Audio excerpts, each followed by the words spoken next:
Hello दोस्तों, welcome to my channel my home making journey by Aparna. Hope all are doing good. और आज की video की शुरुआत करते हैं क्लोजेट ऑर्गेनाइजेशन के साथ with few tips and tricks. So let's start the video. घर और क्लोजेट अच्छे से ऑर्गेनाइज रखने से आप आपके जो करंट टास्क है उसके ऊपर पूरा ध्यान दे सकते हो विदाउट एनी डिस्ट्रैक्शन, जिससे आप प्रोडक्टिव हो सकते हो।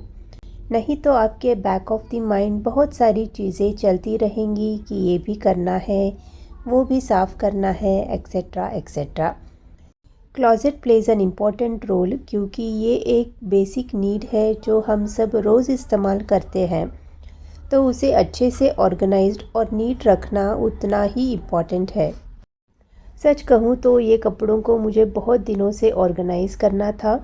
जब से हम इस घर में शिफ्ट हुए हैं, कपड़ों को मैंने ऐसे ही जो डेली यूज़ के कपड़े हैं वो बस ऐसे ऊपर ऊपर रखे थे। बाकी सारे जो हमारे कपड़े हैं वो सूटकेस में ही थे। करना तो मुझे बहुत दिनों से था, पर उसके लिए ऑर्गेनाइज़र्स की ज़रूरत थी। और शुरू में घर में जो मेन चीज़ें हैं उन पे मैं कंसंट्रेट कर रही थी, उनको मैं अच्छे से सेट कर रही थी।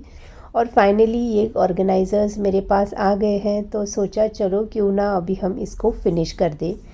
तो पहले मैंने बच्चों की जो एथनिक वेयर के कपड़े हैं, फ्रॉक्स है, पार्टी वेयर, वो सब कपड़े ऐसे अलग अलग बैग्स में रखे हैं। तो वन्या का एक में रखा है और स्निग्धा का। और ये स्निग्धा का ब्यूटीफुल सा लहंगा है जो हम इंडिया गए थे तभी मैंने लिया था। और ये एक ब्यूटीफुल सा और एक कलरफुल स्कर्ट टॉप है जो मम्मी पापा जब राजस्थान घूमने गए थे तो वहाँ से मम्मी ले आई थी। तो बस मैंने एक बैग में स्निग्धा के सारे कपड़े अच्छे से अरेंज किए, और भी उसमें बहुत सारी जगह है और इसमें बहुत ही अच्छे से बहुत सारे कपड़े एक साथ फिट हो गए थे एंड एट वन प्लेस। क्योंकि यहाँ के यूएसए में क्लोजेट्स में ऐसे कोई सेक्शंस नहीं होता है, क्लोजेट्स फुल ओपन होते हैं। सिर्फ हैंग करने के लिए एक जो रॉड है वो होता है। आगे मैं आपको दिखाऊंगी कि यहाँ पे क्लोजेट्स कैसे होते हैं। तो कपड़ों को अरेंज करना बहुत ही मुश्किल हो जाता है।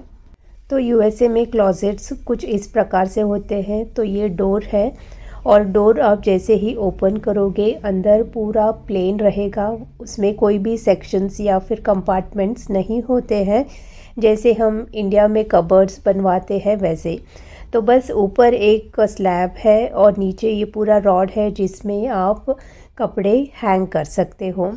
तो कपड़ों को ऑर्गेनाइज़ करना बहुत ही मुश्किल होता है।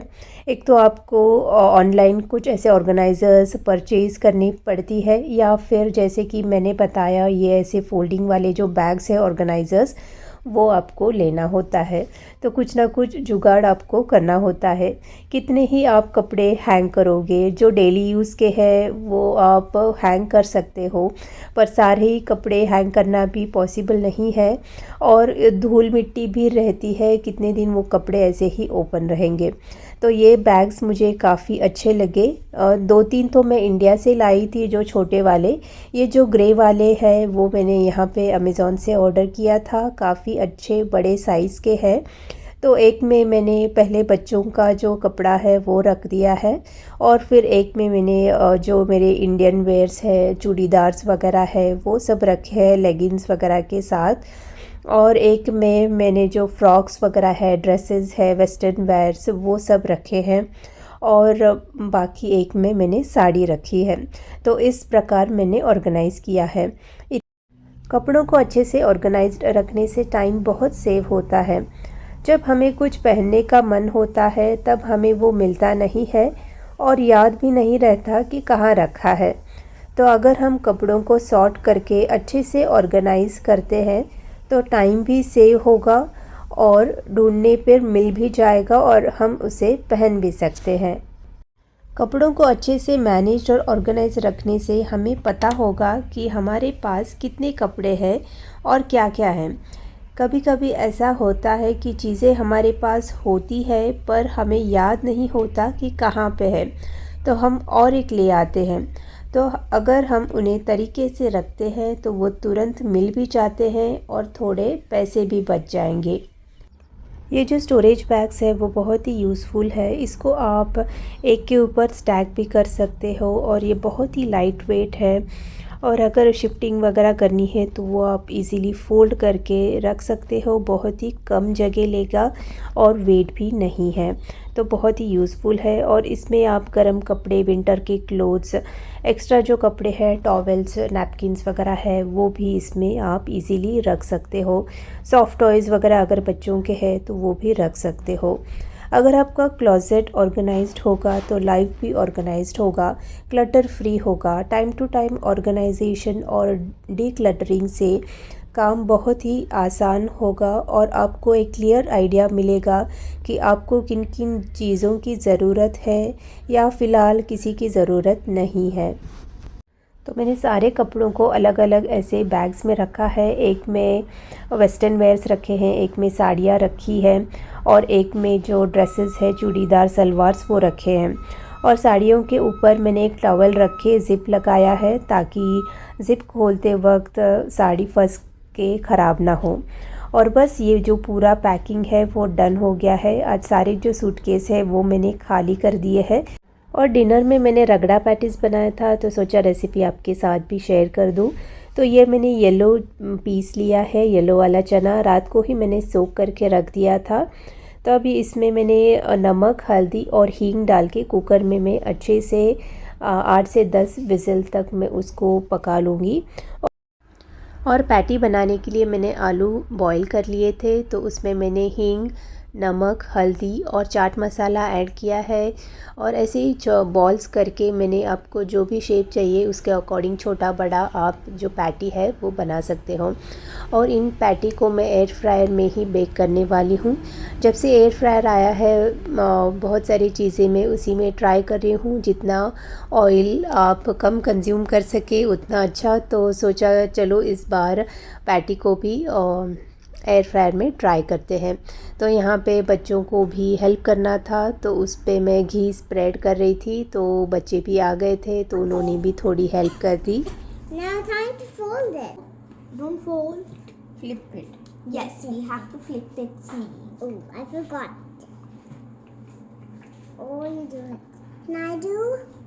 Do it that Amma do. Wait. You can do too and I will do too. Okay, but let's do it to each time. So let Abba do it first. Oh, you can also do that. What can I do? You can also do tapping.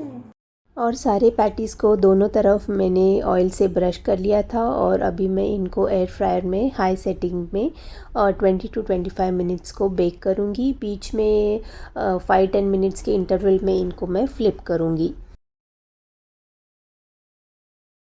और अभी बनाते हैं रगड़ा। तो रगड़ा बनाने के लिए कढ़ाई में मैंने तेल लिया है। तेल गरम होते ही उसमें डाला है ज़ीरा और बारीक कटी हुई हरी मिर्च, एक क्विक मिक्स कर दिया है, हींग ऐड किया है और फिर बारीक कटे हुए प्याज को अच्छे से मैं यहाँ पे सौटे कर लूँगी। फिर उसमें ऐड किया है जिंजर गार्लिक का पेस्ट। जिंजर गार्लिक पेस्ट को भी अच्छे से भून लेंगे ऑनियन के साथ। फिर मैं उसमें ऐड करूँगी बारीक कटे हुए टमाटर को भी अच्छे से सॉफ्ट होने तक कुक कर लेंगे। फिर ड्राई स्पाइसेस में ऐड किया है हल्दी पाउडर, धनिया पाउडर, ज़ीरा पाउडर और ये होममेड गरम मसाला है वो भी ऐड किया है। और जो दाल का पानी था वो थोड़ा ऐड करके अच्छे से भून लिया है। और मटर जो हमने बॉईल करके रखे थे वो ऐड कर लिया है। उसमें थोड़ा मटर मैंने स्मैश कर लिया था स्मैशर की हेल्प से। और उसके ऊपर अगर आपको कंसिस्टेंसी थिक या गाढ़ा रखना है उसके अकॉर्डिंग आप पानी ऐड कर सकते हो। स्वाद अनुसार नमक ऐड किया है, धनिया पत्ते से गार्निश किया है और ये जो रगड़ा है वो बिल्कुल रेडी है। और पैटी भी अच्छे से रेडी हो गए थे। जैसे हम तल के उसका टेक्सचर और टेस्ट आएगा उतना नहीं है, पर अगर हेल्दी खाना है तो इट्स ओके। नहीं तो आप तवे पे शैलो फ्राई भी कर सकते हो। जब एयर फ्रायर मेरे पास नहीं था तो मैं पैन में ही थोड़े से तेल में उसको शैलो फ्राई करती थी। और बस उसको सेट किया है। पहले पैटीज़ डाले हैं, उसके ऊपर रगड़ा डाला है, हरी चटनी और मीठी चटनी ऐड किया है, प्याज टमाटर और फिर उस पर खूब सारा बारीक सेव। और ये जो हमारा रगड़ा पैटीज़ है वो बिल्कुल रेडी है और काफ़ी अच्छा बना था। और बस फिर वन्या का जैसे स्कूल ख़त्म हो गया है तो बहुत सारे उसके जो स्कूल के अभी तक के जो पेपर्स थे वो बहुत दिनों से पड़े थे और मुझे वो डीक्लटर करना था। तो सोचा चलो आज वो काम भी फिनिश कर लेते हैं। तो सारे जो पेपर्स मैंने इकट्ठे कर लिए थे और जो भी मुझे लगा कि वो अभी समर में प्रैक्टिस कर सकती है, जो पेजेस अभी भी एम्प्टी थे। तो मंथली उनके जो पैकेट्स आते हैं, जैन पैकेट फेब पैकेट, तो उसमें बहुत सारे एक्टिविटीज़ होते हैं। कुछ कुछ उसने पूरे किए थे, कुछ अभी भी बाकी थे। तो जो भी बाकी थे उनको मैंने अलग किया है। वो बुक्स थे, कुछ जनरल नॉलेज बुक्स, मैथ्स के बुक्स, वो सब मैंने साइड में रखे। और ये उसका 3rd ग्रेड एक्सपीरियंस उसने लिखा था, तो उसके जो भी अच्छे अच्छे ड्राइंग्स या राइटिंग्स थे वो मैंने साइड में रख के बाकी जो सारे पेपर्स है वो मैं अभी डीक्लटर कर दूँगी। तो ये पूरा अरेंज किया और अच्छे से ये क्लीन भी हुआ। नहीं तो इकट्ठे बहुत सारे पेपर इकट्ठे हो जाते हैं और बच्चों को अगर पूछा तो वो बोलते हैं ये भी चाहिए, वो भी चाहिए, सब चाहिए। तो बस वन्या को भी मैं पास में बिठा लिया था और फिर उससे पूछ के ही मैंने ट्रैश करके अच्छे से पूरा क्लीन कर दिया। तो ये काम भी डन हो गया। तो बस यही था आज का व्लॉग। होप करती हूँ कि आपको कुछ टिप्स और ट्रिक्स मिले होंगे, व्लॉग अच्छा और यूज़फुल लगा होगा। और तो ऑर्गेनाइजेशन, डीक्लटरिंग और एक रेसिपी मैंने आज के व्लॉग में शेयर की है। अगर आपको अच्छा लगा हो तो वीडियो को ज़रूर लाइक कीजिए, कमेंट कीजिए आपके व्यूज़ और थॉट्स। चैनल को अभी तक सब्सक्राइब नहीं किया है तो please consider subscribing. Every Tuesday और फ्राइडे को मैं वीडियो अपलोड करती हूँ। Do check out my channel for more interesting videos and recipes, routine vlogs, travel vlogs and more. मिलती हूँ नेक्स्ट वीडियो में। Till then stay happy, stay connected, take care and bye bye.